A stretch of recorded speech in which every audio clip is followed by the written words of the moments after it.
Dan kata Nabi SAW, hampir semua kalau menjelang hari kiamat, mimpi baiknya orang beriman itu menjadi bukti. Menjadi nyata gitu ya. Menjadi nyata. Nah lawannya adalah hilm. Hilm mimpi buruk. Mimpi buruk biasanya itu. Karena kita menutup hidup kita dengan maksiat. Atau kita tidak wudu. Atau kita tidak zikir. Tidurnya pun misalnya tengkurap melanggar sunnah Nabi ya. Maka akhirnya mimpinya buruk. Hilm. Hilm ini nggak boleh diceritakan orang. Ya. Dan kita harus baca a'udzubillahi pada saat terkaget, bangun, berudah ke sebelah kiri 3 kali dan ubah posisi tidur. Lebih baik lagi kalau kita langsung wudu dan baca zikir lalu kita tidur. Nah seperti itu kurang lebih gambarannya ya. Nah hilm ini nggak boleh diceritain sama siapapun. Mimpi buruk apapun tidak boleh diceritain kepada siapapun. Nabi SAW punya satu tradisi di masa hidup beliau. Setiap kali bangun tidur dan habis sholat subuh, beliau tanyakan kepada para sahabat, ada enggak yang mimpi semalam? Kalau ada mimpi mereka ceritakan, Nabi mentakwilkan. Tapi itu memang karena Nabi SAW ya, beliau Nabi dapat wahyu. Jadi tidak semua orang bisa mentakwilkan mimpi. Jangan semua mimpi anda ceritakan ke orang. Ya tidak boleh. Walaupun itu mimpi-mimpi yang anda tidak tahu takwilnya. Tanya kepada ahlinya boleh. Itu dilarang oleh Nabi SAW ceritakan kepada orang. Karena kalau dia sembarang mentakwilkannya, bisa terjadi seperti apa yang dia takwilkan. Gitu ya. Jadi nggak perlu sama sekali kita terbawa dengan hal tersebut. Nah Nabi SAW pernah kedatangan sahabat yang mengatakan begini, ya Rasulullah, semalam saya mimpi kepala saya putus lalu gelinding.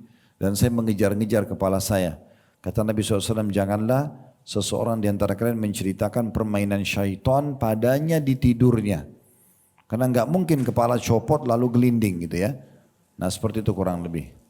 Sama juga kadang-kadang syaitan mengganggu orang dan membuka pintu maksiat dengan membuatnya mimpi gitu ya. Mimpi berzina dengan seseorang dan segala macam yang biasa kita bilang mimpi basah gitu ya. Baik, hadis kedua di dalam bab kita ini dan ini penutupan bahasan kita pada kesempatan ini.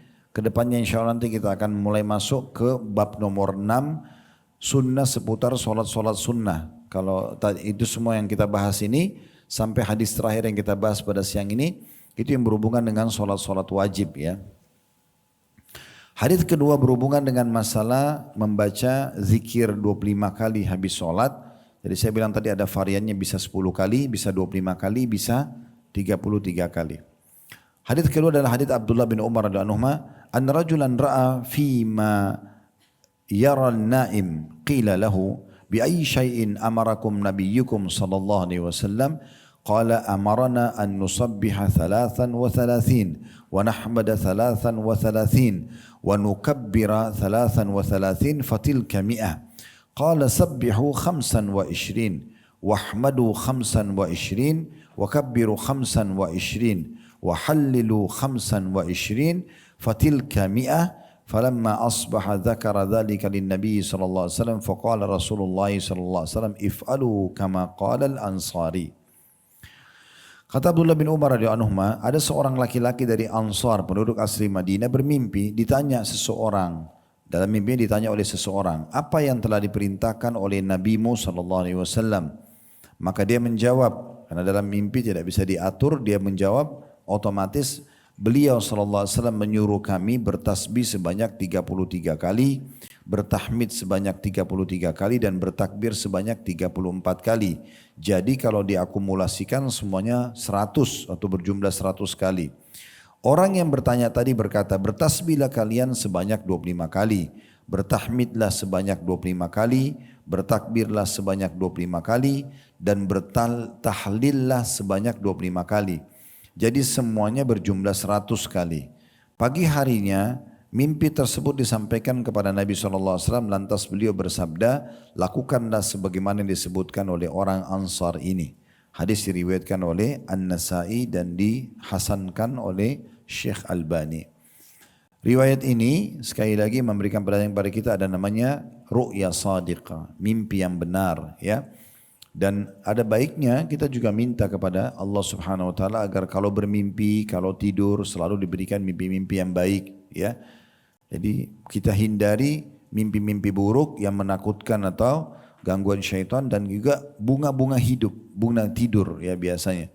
Ya orang beriman itu tidurnya hanya mimpi-mimpi yang baik saja. sehingga dia pun istirahat maksimal dan tenang dengan mimpi tersebut. Ya, itu bisa kita minta kepada Allah. Kemudian pelajaran yang kedua, bolehnya bertasbih selain 33 kali masing-masing dengan mengurangi jumlahnya jadi 25 kali.